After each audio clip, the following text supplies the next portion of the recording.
여러분 안녕하세요. 동아시아사 시간이 또 돌아왔습니다. 시험 끝나고 나서 여러분들이 얼마나 선생님의 수업을 열심히 집중해서 듣고 있는지 잘 모르겠네요. 네, 일단은 시험 끝난 직후에도 바로 2학년 학생들이 온라인 수업을 해야 해서 영상을 찍어서 올립니다만은 많은 학생들이 보지 않을 거라고 생각을 해요. 하지만 우리가 2학기에 진도 나갈 부분들을 이해하기 위해서는 이 부분들 반드시 짚고 넘어가야 되거든요. 일단 이번 시간에 이 영상으로 내용을 대충 파악하시고요. 다음 주에 여러분들이 등교하는 주간이 되면은 직접 교실에서 만나서 다시 한번 밑줄도 좀 치고 빈칸도 채우면서 복습 간단하게 하고 넘어가도록 할게요. 나중에 학교 나왔을 때 우리 이거 배운 부분인데 왜 또 하시나요? 이렇게 물어보지 마시고요. 아무튼 정리 다시 한번 해드릴 테니까요. 일단은 이 수업들 다들 잘 들어주셨으면 좋겠습니다. 자, 봅시다. 이번 시간에 우리가 살펴볼 내용은 무엇이었냐면요, 16세기의 명나라에서 실시되었던 개혁정책입니다. 바로 장거정이라는 사람이 주도했던 장거정의 개혁정책이라고 하는 것을 이번 시간에 배울 것이거든요. 같이 한번 살펴보도록 합시다. 자, 지난 시간에 명나라의 상황이 어떠했다라고 이야기를 했냐면요, 명락제가 사망하고 난 이후에 전쟁에 소모했던 많은 비용에 대한 부담이라든지 자금성과 같은 대규모 토목공사에 들어갔던 비용 부담 등으로 인해서 명나라의 국력이 점차 쇠퇴하기 시작하였다라고 이야기를 하였습니다. 그러자 지금까지 방어하는 입장에 몰려있었던 몽골족이 세력을 회복을 해서 명나라의 북쪽 국경을 침략하였으니 그게 바로 북로라고 불리는 세력이었다라고 이야기를 하였어요. 그죠? 또한 일본의 정치적인 혼란으로 인해서 발생했던 왜구라고 하는 해적이 명나라의 동남 해안가를 약탈하면서 굉장히 큰 피해를 주었다라고도 이야기를 하였죠. 그죠? 자, 그래서 북로의 침입과 남외의 약탈로 인해서 명나라는 많은 피해를 입었을 뿐만 아니라 그것을 막기 위해서 소모되었던 비용에 대한 부담 등으로 인해서 명나라의 국력은 점차 쇠퇴해가고 있었다라고 이야기를 하였습니다. 뿐만 아니라 정치적으로는 환관 세력들이 권력을 갖게 되면서 정치가 점차 부패해 나가는 모습을 보였다라고 이야기를 하였고요. 향촌 사회에서 지방 사회에서는 이갑제라고 하는 지방 사회의 질서를 유지하기 위해서 명나라 초에 만들었던 제도가 현실과 맞지 않게 되면서 이갑제가 해체되면서 사회적인 혼란이 발생하고 있었다라고 이야기를 하였습니다. 그죠? 자, 이렇게 명나라가 점차 국력이 쇠퇴하고 정치가 부패하고 사회적으로도 혼란에 가던 상황에서 이러한 명나라를 되살리기 위해서 개혁 정책을 시도했던 인물이 있습니다. 그 사람의 이름은 바로 장거정이라고 하는 사람이 되겠어요. 자, 이 장거정이라고 하는 사람이 주도했던 개혁 정책의 목표는 무엇이었냐면요, 바로 국정의 쇄신과 재정의 확충이라고 볼 수가 있습니다. 어지럽혀져 있었던 부패해가고 있었던 정치를 바로잡고 그리고 많은 국력이 소모되고 있었던 상황을 바로잡으면서 나라의 돈이 부족한 상황을 해결하고자 했던 것이 바로 이 장거정의 개혁 정책이었다라고 볼 수가 있겠습니다. 자, 이 장거정이라고 하는 사람이 주도했던 개혁 정책에는 많은 내용들이 있습니다만 그 중에서 가장 핵심적인 것 두 가지만 꼽아본다면요, 그것은 바로 고성법과 일조편법이라고 볼 수가 있습니다. 자, 고성법이라고 하는 것은요, 바로 국정을 쇄신한다라고 하는 목표를 위해서 시행했던 개혁 정책이었는데요. 고성법이란 무엇이었느냐? 관료들의 업적을 엄격하게 평가를 해서 그것을 인사에 반영하는 법이 바로 고성법이라고 하는 것이었어요. 물론 그 이전에도 관료들에게 어떠한 일을 주었을 때 그 사람이 일을 얼마나 잘했느냐 못했느냐에 따라서 더 승진할 수 있고 더 아니면은 승진의 반대말이 뭐죠? 승진의 반대말이 뭘까요? 승진의 반대말? 그러니까 지위가 올라갈 수도 있고 내려갈 수도 있었던 적이 있었는데 고성법은 그걸 훨씬 더 엄격하게 평가를 하는 법이었다라고 보시면 됩니다. 어떤 관료에게 어떠한 임무가 어떤 경위에서 어떤 상황 속에서 주어졌으며 그 사람이 그 업무를 어떻게 시작을 해서 중간에 어떤 단계를 거쳐서 시행을 했고 그 업무를 완성시킨 결과 어떠한 영향을 받게 되었는지까지 이 사람에게 어떠한 관료에게 이 나라 일을 맡길 때 시작과 중간 끝 끝까지 첫 것을 그 모든 과정을 철저하게 엄격하게 평가를 해서 이 사람이 과연 일을 얼마나 잘했는가 못했는가를 따졌고 그것에 따라서 그 사람은 이 사람을 승진시킬 것인지 아니면은 그 사람의 지위를 더 낮출 것인지 인사에 반영했던 법이 바로 고성법이라고 볼 수가 있습니다. 일을 잘하면요 굉장히 빠른 속도로 승진시켜 주는 것도 가능했고요. 일을 제대로 처리하지 않았거나 혹은 뭐 뇌물을 받았다던가 대충 처리하고서는 거짓말을 했다던가 이런 게 들통이 나면은요 지위가 강등, 승진에 받는 말 생각났네요. 지위가 강등되거나 아니면 심지어 사형에까지 처할 수 있었던 법이 바로 고성법이라고 하는 것이었습니다. 자, 이런 법이 시행이 되면은 관료들 부정부패를 할 수 있었을까요? 없었을까요? 당연히 없었겠죠. 그죠? 자신들이 행하는 나란 일을 철저하게 관찰하고 그 세부적인 과정 하나하나까지 엄격하게 평가하는 고정법이 실시가 되었다라고 한다면 관료들은 지금까지 해왔던 부정부패 같은 거 꿈도 못 꿨을 거예요. 그죠? 뿐만 아니라 정신 똑바로 차리고 일을 열심히 해야 되는 상황에 놓이게 되었었겠죠. 그죠? 자, 그러면서 국정을 쇄신한다라고 하는 목표를 달성하는데 소기에 성과를 거둘 수 있었던 법이 바로 이 장거정의 개혁에서 시행을 하였던 고성법이라고 하는 내용이 되겠습니다. 두 번째, 자, 장거정은 개혁 정책을 실시하면서 전국적인 토지조사를 실시합니다. 자, 토지조사는 왜 실시하나요? 그렇죠. 산업사회 이전에 모든 경제적 가치는 땅에서, 토지에서부터 생산이 됩니다. 그죠? 농업사회잖아요. 자, 그래서 전국의 땅이 어디에 얼만큼 있는가를 파악을 하는 것은 당연히 세금을 잘 걷기 위해서는 기본적으로 해야 되는 일이었다라는 것이죠. 자, 그래서 전국적인 토지조사를 실시하고요. 그것을 바탕으로 이른바 일조편법이라고 하는 새로운 세금 제도를 시행을 하게 됩니다. 자, 일조편법이라고 하는 것은 어떠한 법이었냐면요. 여러 항목의 세금을 지세와 정세로 단순화해서 은으로 내게 하는 법이 바로 일조편법이라고 하는 법이었습니다. 자, 이 일조편법이 시행되기 이전에는요. 명나라의 세금 제도는 굉장히 복잡했다고 해요. 세금을 내야 하는, 세금을 매기는 항목도 상당히 다양했어요. 뿐만 아니라 그 다양한 항목에 따라서 내야 되는 세금의 종류도 다양했습니다. 돈으로 내는 것도 있고 쌀로 내는 것도 있고 옷감으로 내는 것도 있고 다양한 형태의 세금을 내야 되는 것들이 있었다라는 것이죠. 뿐만 아니라 세금 내야 하는 시기 역시 봄, 여름, 가을, 겨울 어떤 세금이냐에 따라서 세금을 내야 하는 시기 역시 상당히 복잡하고 다양했어요. 그러다 보니까 그 많은 항목의 세금들을 그 많은 세금의 형태로 시시때때로 내야 하는 일, 세금을 내기도 불편하고 세금을 걷기도 무척이나 불편한 상황이었다라고 볼 수가 있는 것입니다. 그래서 이 장거정의 경우에는요, 일조편법을 시행을 해서 그 이전에 있었던 다양한 종류의 세금들을 딱 두 개로 정리를 한 겁니다. 무엇이냐? 지세와 정세로 정리를 한 거예요. 지세라고 하는 건 뭐냐면은 땅에다가 매기는 토지세를 말하는 것이고요. 정세라고 하는 것은 무엇이냐면요. 정이란 한자로 이렇게 J자처럼 생긴 고물의 정자를 쓰는데 정이라고 하는 것은 성인 남성 한 명을 지칭합니다. 다시 말해서 땅에다 매기는 세금이랑 성인 남성 한 명당 내야 되는 세금 두 가지 종류로 복잡하고 다양했던 항목의 세금들을 통합시키고 단순화시켰다라는 것이에요. 왜 그랬을까요? 그렇죠. 세금을 내기도 편하게 하고 걷기도 편하게 만들기 위해서 복잡하고 다양했던 세금을 딱 두 개로 정리해 버린 겁니다.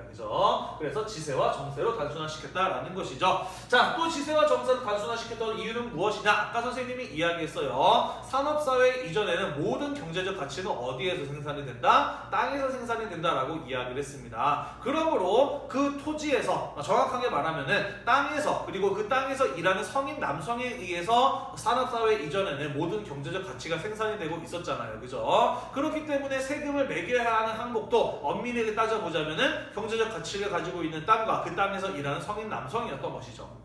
그래서 여러 가지 종류의 복잡했던 세금 항목을 딱 두 가지, 땅과 그리고 거기에서 일하는 성인 남성, 딱 두 가지로 정리를 해버렸던 겁니다. 그래서 세금을 훨씬 더 내기도 편하고 걷기도 편하게 만들었다라고 볼 수가 있어요. 자, 그리고 세금을 무엇으로 내게 하였다라고 했나요? 은으로 내게 하였다라고 이야기를 하였어요. 자, 나중에 우리가 경제 파트 가서 좀 더 자세하게 이야기를 할 텐데요. 명나라에 가게 되면서 이 은이라고 하는 것이 화폐처럼 널리 사용이 되었습니다. 다시 말해서 일조편법은 여러 가지 종류로 내고 있었던 세금을 쌀이나 뭐 옷감이나 돈이나 뭐 여러 가지 항목으로 내고 있었던 세금을 하나로 단순화시켜버렸다라고 볼 수가 있겠죠. 돈으로 내게 했다라고 볼 수가 있는 겁니다.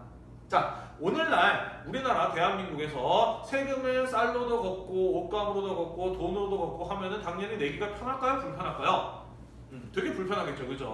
또 걷는 입장에서도 걷기가 어려울 겁니다, 그죠? 돈으로 걷어버리면은 무척이나 깔끔하고 쉽게 낼 수 있고 또 걷을 수 있어요, 그죠? 은으로 납부하게 한 것, 돈으로 내겠다라는 것이고요. 명나라 입장에서는 세금을 내기도 쉽게 만들었을 뿐만 아니라 걷기도 쉽게 만든 것이 바로 이 일조편법이었다라는 것입니다. 자, 그래서 이 일조편법이라고 하는 것은요, 중국 역사에 있어서 굉장히 중요한 또 그 이전에는 볼 수 없었던 대단히 획기적인 형태의 세금 제도의 개혁이었다라고 평가를 볼 수가 있겠습니다. 그래서 이후 명나라가 망한 뒤에도 청나라 때까지도 이 일조편법은 굉장히 큰 영향을 미치게 돼요. 유지가 되기도 하고요. 청나라 가게 되면서 나중에 지저문제라고 하는 새로운 세금 제도의 개혁이 시행이 되긴 하는데요. 나중에 경제 파트 가서 좀 더 자세하게 이야기를 할 겁니다. 자, 아무튼 일조편법은 중국의 세금 제도에 있어서 대단히 획기적인 개혁이었다라고 평가해 볼 수가 있다라는 것이에요. 그 까닭은 무엇이냐면은 아까 선생님이 이야기했듯이 여러 가지 종류의 세금을 둘로 단순화시켰고 또 돈으로 내게 했기 때문에 세금을 내기도 편하고 걷기도 편하게 만들었다. 그래서 명나라로 들어온 세금의 수입을 훨씬 더 늘리는 성과를 거둘 수 있었고요. 뿐만 아니라 백성들이 져야 하는 세금에 대한 부담 역시 크게 낮출 수 있었기 때문에 국가와 백성 양쪽 입장에서 모두 다 환영할 만한 세금 제도의 개혁이 바로 이 일조편법이었다라고 평가해 볼 수가 있는 것입니다. 게다가 일을 하는 성인 남성 한 명당 내는 세금이랑 그리고 토지세로 단순화시켰다라고 이야기를 하였어요. 그래서 다시 말해서 땅을 가지고 있지 않은 사람은 토지를 낼 필요가 땅을 가지고 있지 않은 사람은 지세를 낼 필요가 없는 거예요. 그죠? 토지 소유자만 지세를 부담하면 되었다라는 것입니다. 정확하게 이야기하자면은 땅이 많은 사람들은 그만큼 세금을 더 많이 내야 됐다라는 것이고 땅이 없는 사람들은 정세만 내면 됐다라는 거예요. 지세에 대한 부담을 지지 않아도 됐다라는 것이죠. 백성들이 가지고 있는 그들의 경제적인 형편에 따라서 공정하게 세금에 대한 부과를 시켰던 것이 바로 이 일조편법이었다라고 볼 수가 있는 것입니다. 그래서 일조편법은 세금을 내기도 좋게 만들었고 걷기도 좋게 만들었으며 뿐만 아니라 공정한 기준으로 백성들에게 세금의 부담을 지웠기 때문에 백성들에게 입장에서는 세금에 대한 부담도 크게 줄어들 수 있었던 대단히 획기적인 세금 제도의 개혁이었을 뿐만 아니라 명나라가 쇠퇴해가는 상황에서 이 일조편법이 시행이 되면서 나라의 세금이 잘 거치게 되면서 국력이 다시 되살아나는, 국력이 다시 중흥하는 이런 어떤 모습을 보이는 데에도 영향을 미친 것이 바로 이 일조편법이라고 하는 세금 제도의 대단히 중요한 개혁이었다라는 것이에요. 이해되시나요? 자, 그 외에도 오랫동안 전쟁을 해오고 있었던 몽골과 강화를 합니다. 몽골과 평화조약을 맺어서 전쟁을 더 이상 하지 않도록 만들었어요. 그렇게 함으로써 명나라가 몽골과의 전쟁에서 들어가는 전쟁의 비용을 아낄 수 있었다라는 것이죠. 그 외에도 황제권을 강화하기 위한 여러 가지 조치들을 취하면서 이 장거정의 개혁 정책 덕분에 망해가던 명나라는 다시 되살아나는 중흥의 기운이 나타날 수 있었다라는 것입니다. 결과 다시 한번 정리해 보도록 할게요. 자, 장거정은 관료들의 업적을 엄격하게 평가해서 인사에 반영하는 고성법을 실시하였다라고 이야기를 하였습니다. 그래서 관료들의 경우에는 정신 똑바로 차리고 일을 해야 됐으면 부정부패 같은 것들을 감히 꿈꿀 수 없었다라고 이야기를 하였어요. 그래서 장거정의 개혁 정책의 결과 명나라 관료들의 기강을 확립할 수 있었다라는 것입니다. 또한 일조편법의 시행을 통해서 세금을 내기도 쉽고 걷기도 쉽게 만들므로써 명나라로 들어오는 세금 수입을 늘리게 되면서 나단히 부족해져 가고 있었던 명나라의 돈 사정, 재정 사정을 호전시켰다라는 것이에요. 그러면서 명락제 이후에 계속해서 쇠퇴해가던 명예 국력이 장거정의 개혁을 통해서 되살아나는 중흥의 기운이 나타났었다라는 겁니다. 그러면서 명나라 또다시 전성기가 나타난 거 아닌가라는 그런 어떤 느낌이 들 정도로 명나라의 힘이 되살아나는 그런 어떤 성과를 거두었던 것이 바로 이 장거정의 개혁 정책이었다라는 것이죠. 자, 그랬는데 왜 명나라는 몰락의 길을 걷게 되었느냐? 자, 그 이유는요. 첫 번째, 이 장거정의 개혁 정책이 상당히 훌륭한 결과를 가져온 것은 분명한 사실입니다만은 그 장거정의 개혁을 시행해 나가는 과정에서 그에 대해서 반대하고 비판하는 세력들이 존재했었다라는 것이죠. 자, 왜 이렇게 나라를 되살리려는 어떤 장거정의 개혁에 대해서 반대하고 비판하는 사람들이 나타나게 되었을까요? 그렇죠. 그것은 우리가 예전에 배웠던 왕안석의 신법과 비슷한 맥락이라고 보시면 될 것 같아요. 왕안석의 신법의 시행에 대해서 반대하는 사람들이 나타났던 까닭이 무엇입니까? 그것은 바로 왕안석의 신법의 내용이 당시 송나라의 어떤 기득권 측 대지주라든지 대상인의 이익을 침해하는 형태의 것이었기 때문이었다라고 배웠잖아요. 그죠? 마찬가지였다라는 것이죠. 명나라 사회를 지배하고 있었던 대다수 관료와 신사들의 경우에는요. 과거를 통해서 그 지위를 얻은 사람인데 지난번에 이야기했던 것처럼 그 경쟁률이 높은 과거를 통해서 관료나 신사의 지위를 얻은 사람들은 경제적으로 상당히 여유가 있는 사람들이었다. 대지주들이었다. 땅이 많은 사람들이었다라고 이야기를 했잖아요. 그죠? 자, 장거정이 시행했던 이 일조편법 같은 경우에는 토지 소유자가 내야 되는 세금의 부담을 더 늘렸다라고 이야기를 했잖아요. 그죠? 따라서 장거정이 시행했던 이러한 세금 제도의 개혁은 본인들에게는 사실 불리한 내용이었다. 명나라 사회의 지배층이자 기득권층들에게는 자신들의 이익을 침해하는 내용이었기 때문에 그에 대해서 반대하고 비판하는 목소리를 냈었다라는 것입니다. 뿐만 아니라 고성법처럼 관료들의 업적을 엄격하게 평가해서 인사에 반영하는 이런 법들 같은 경우에는요, 당연히 기존 관료들 입장에서는 자신들의 목을 조이는 그런 어떤 개혁의 내용으로 받아들였을 겁니다. 그죠? 자, 그래서 이런 어떤 장거정의 개혁에 대해서 반대하고 비판하는 사람들이 나타났었다라는 것인데요. 장거정은 그것을 강력하게 탄압을 하였다라는 것이에요. 자, 장거정이라는 인물이 이렇게 개혁을 강하게 추진해 나가면서 반대하거나 비판하는 세력들을 때려잡을 수 있었던 까닭은 무엇이냐? 자, 당시 명나라 황제는 만력제라고 하는 사람이었고요. 장거정의 경우에는 이 만력제가 황제의 자리에 오르기 이전에 그를 가르쳤던 그의 선생님, 스승이었어요. 자, 그리고 나중에 만력제가 황제의 자리에 오르게 되면서 이 장거정 역시 재상의 자리에 오르게 되었다라는 것이거든요. 재상 맞나? 부재상이었나? 왕안석하고 갑자기 또 헷갈리네. 나중에 찾아보고 수업 시간에 다시 정정을 해드릴게요. 자, 어쨌든 이 만력제가 황제의 자리에 오르게 되면서 왕자 시절 그의 스승이었던 장거정이 개혁 정책을 추진해 나가게 되었다라는 것이에요. 자, 그러다 보니 이 황제는 비록 자기가 황제라고 할지라도 자신의 스승이었던 이 장거정의 어떤 말을 거스를 수가 없었던 것입니다. 자, 그러다 보니까 황제의 스승으로서 막강한 힘을 가지고 있었던 장거정의 경우에는 자신의 개혁에 대해서 반대하고 비판하는 세력들을 강력하게 탄압할 수 있었다라는 것이에요. 이해가 되시죠? 자, 그런데 여러분들 다들 예상하고 있다시피 왕안석의 신법도 어떠했나요? 왕안석의 신법의 시행에 대해서 반대하는 사람들을 강력하게 탄압했어요. 그죠? 그랬더니 오히려 그에 대한 반발이 더욱더 거세지면서 신법당과 구법당으로 나누고 당쟁이 격화되는 결과를 가져왔다라고 이야기를 하였잖아요. 그죠? 자, 장거정의 개혁도 비슷했다라고 볼 수가 있어요.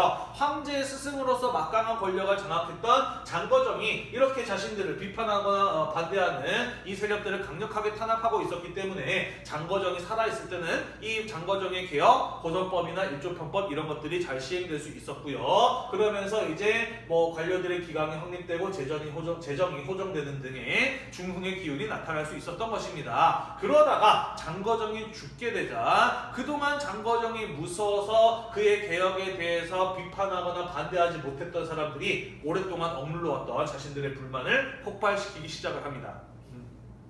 그러면서 오랫동안 숨죽이고 있었던 장거정의 개혁 정책이 시행되는 과정에서 또 억눌리고 있었고 숨죽이고 있었던 환관 세력들이 멋지게 부활을 해서 전횡을 일삼습니다. 전횡이라고 하는 것은요, 권세를 쥐고 제멋대로 함이라는 뜻을 가지고 있습니다. 이것도 조금 부연 설명이 필요할 것 같네요. 자, 아까 이 장거정의 경우에는 황제였던 만력제의 스승이었다라고 이야기를 했잖아요. 그죠? 그리고 굉장히 엄격한 스승이었다라고 이야기를 해요. 어느 어느 정도였다라고 이야기가 전해지냐면은요, 이 만력제라고 하는 사람은 사실 황제가 될 만한 제 자질과 능력을 갖추지 못한 사람이었다라고 해요. 놀기 좋아하고 정치에는 별 관심이 없는 사람이었다라고 합니다. 그래서 이 만력제가 황제가 된 다음에 정치를 제대로 돌보지 않거나 아니면은 전날 술을 많이 먹어서 다음날 아침까지 해롱해롱하고 있으면은 장거정이 황제를 찾아와서 지금 나라를 다스리는 황제가 이런 꼴을 보여서 되겠습니까? 잘못하셨죠? 당장 반성문 쓰세요 라고 하면서 황제에게 직접 반성문을 쓸 것을 지시했었던 만큼 대단히 엄격한 스승이었다라고 이야기가 전해집니다. 자, 그랬기 때문에 만력제 같은 경우에는 비록 자기가 황제였지만 스승인 장거정이 무서워서 그의 개혁 정책을 그냥 그대로 곱게 따라가고 지지해질 수밖에 없었다라는 것입니다. 자, 그랬던 장거정이 죽었어요. 만력제 기분이 어땠을까요? 되게 좋았다고 해요. 야, 이제는 내가 내 맘대로 해도 그 누구도 나한테 잔소리할 사람이 없어. 나는 이제 자유다 라고 생각을 하면서 만력제는 정치를 돌보지 않고요. 정치 그렇게 어려운 거 니네가 알아서 해 라는 식으로 자신의 측근들인 환관 세력에게 떠맡겨버리고요. 자기는 맨날 술 퍼먹고 놀고 또 뒤로 자신의 어떤 뒷주머니를 챙기는 등의 그런 어떤 무능하고 부정한 무능하고 부패한 모습을 보이는 황제가 되어버리고 맙니다. 사실 이런 게 이제 황제 지배체제의 문제라고 볼 수가 있죠. 그죠? 황제 지배체제가 성공할 수 있는 조건은 지난번에 수업 시간에 이야기했는데, 그렇죠. 황제가 유능하고 똑똑한 사람이면은 그 나라는 살아나는 겁니다. 반대로 황제가 무능하고 이처럼 정치에 관심이 없으면 나라가 망하는 거 아니겠습니까? 그죠? 그래서 민주주의 체제가 이런 어떤 왕정 독재정보다 훨씬 더 우수하다라고 볼 수가 있죠. 왜냐면은 아무리 훌륭한 사람이 나라를 세웠다고 하더라도 그의 아들, 그의 자손들이 꼭 그와 같이 훌륭하라는 법이 없잖아요. 그죠? 그래서 국민들의 선택에 의해서 훌륭한 지도자를 계속해서 선택을 하는 민주주의가 왕정 같은 것들보다 훨씬 더 우수하다라고 볼 수가 있는 것이죠. 아무튼 장거정이 죽고 난 이후에 만력제는 정치를 환관들에게 맡겨버리고 자신은 놀기 바빴다라는 것입니다. 그러면서 관료와 신사들의 불만이 터져 나오기 시작을 했던 거예요. 그러면서 그 과정에서 장거정이 시행했던 많은 개혁의 내용들은 하나둘씩 폐기되어 버리고 맙니다. 효과가 너무나도 분명했던 일조 편법을 제외하면은요, 장거정이 시행했던 많은 내용의 개혁들이 전부 다 사라져 버리고 말았다라고 볼 수가 있습니다. 게다가 이 만력제가 환관 세력들에게 정치를 맡겨버리고 자신은 정치를 돌보지 않았다라고 이야기를 했잖아요. 그죠? 그렇기 때문에 이 환관들은 우리가 지난 시간에 배웠던 것처럼 그 누구도 비판하거나 견제할 수 없는 강력한 정치 세력으로 성장을 하게 되면서 그들에 의한 부정과 부패가 다시 일어나게 되었다라는 것입니다. 자, 명나라 말기에 이 환관들의 힘이 얼마나 강했는가를 보여주는 사례가 있는데요. 뭐냐면은요, 환관 같은 경우에는 우리나라 내시와 비슷한 개념이다라고 이야기를 했잖아요. 그죠? 내시가 되기 위해서는 거세를 해야 되죠. 남성으로서의 생식기를 잘라야지 내시가 될 수 있다라고 알고 있잖아요. 그죠? 우리나라에서 내시가 되기 위해서는 여러분들이 혐오감을 줄이기 위해서 U와 W로 표시를 했어요. 우리나라의 환관이 되기 위해서는 이 W 부분만 제거를 하면 환관이 될 수가 있었습니다.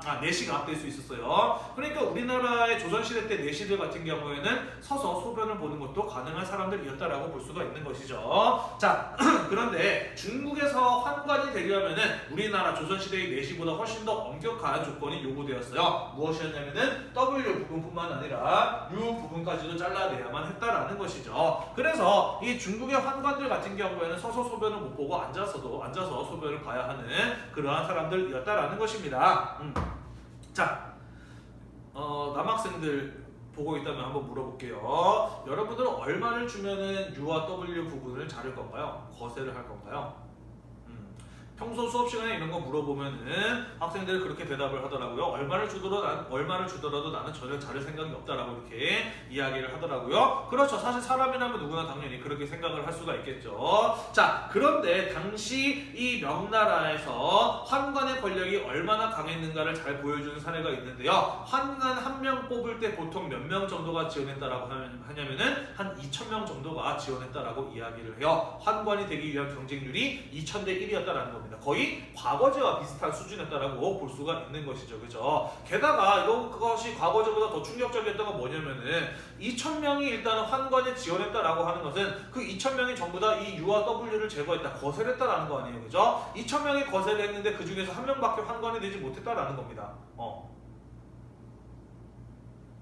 그럼에도 불구하고 환관이 되려 했다라고 하는 것은 환관이 되면은 얼마나 막강한 정치적인 권력을 그리고 부를 얻을 수 있었는지를 잘 보여준다라고 해석을 할 수가 있겠죠. 그죠? 명나라 말기에 환관의 숫자는 전국적으로 10만 명이 넘었다라고 이야기를 해요. 거의 명나라 사회의 지배층 수준의 그런 어떤 강력한 특권을 누렸던 사람들이 바로 이 환관이라고 하는 사람들이었다라고 볼 수가 있겠죠. 그죠? 아무튼 장거정의 시기의 어떤 개혁 정책이 훌륭한 결과를 가져왔습니다만은 장거정이 죽고 난 이후에 그의 개혁의 상당 부분이 폐기되고 환관이 권력을 잡게 되면서 또다시 정치가 혼란해지는 일이 벌어지고 말았다라는 겁니다. 그래서 명나라의 국력은 북로 남해의 침략과 정치적 사회적 혼란으로 인해서 나날이 쇠퇴해 가다가 장거정의 개혁을 통해서 잠시 되살아나는 듯하는 모습을 보였습니다만은 그가 죽고 난 이후에 다시 원점으로 되돌아와 버리고 말았다. 정치가 혼란해지고 환관들의 부정과 부패로 인해서 국력이 나날이 쇠퇴해가는 모습이 다시 나타나게 되었다라는 것이에요. 자, 이렇게 정치가 혼란할 때 가장 먼저 가장 큰 피해를 보는 사람들 누구라고 이야기를 했나요? 바로 일반적인 농민, 백성들이다라고 이야기를 했잖아요. 그죠? 그래서 이후에 명나라는 여기저기서 농민 반란이 터지는 상황이 나타나게 되고요. 그러한 상황에서 명의 국력이 점차 쇠퇴해 가던 중에 1592년 임진왜란이라는 사건이 터지게 되었던 것이고요. 당연히 명나라는 그러한 상황에 대해서 제대로 대처하지 못하게 되면서 이후에 멸망의 길을 걷게 된다라고 보실 수 있겠습니다. 자, 그래서 우리 지난 시간과 이번 시간을 통해서 임진왜란이 일어나기 전에 중국의 명나라의 상황은 어떠했는지에 대해서 북로 남해의 침략과 장거정의 개혁이라는 주제를 중심으로 쭉 한번 살펴보았습니다. 다음 시간부터는요, 임진왜란이 터지기 직전에 조선의 상황이 어떠했는지 이어서 살펴보고요. 그 뒤에 임진왜란이 터지기 직전에 일본의 상황이 어떠했는지도 마저 이어서 살펴보도록 하겠습니다. 오늘도 여러분들 공부하느라고 대단히 고생이 많으셨고요. 선생님이 여러분들 학교 나오는 주간에 이번 시간에 좀 부족했던 부분들 보충하면서 다시 한번 정리해 드릴 테니까 다들 앞으로도 좀만 더 힘을 내서 열심히 공부를 하셨으면 좋겠네요. 오늘도 공부하느라고 대단히 고생이 많으셨고요. 다음 시간에 마저 이어서 살펴보도록 하겠습니다. 수고했습니다.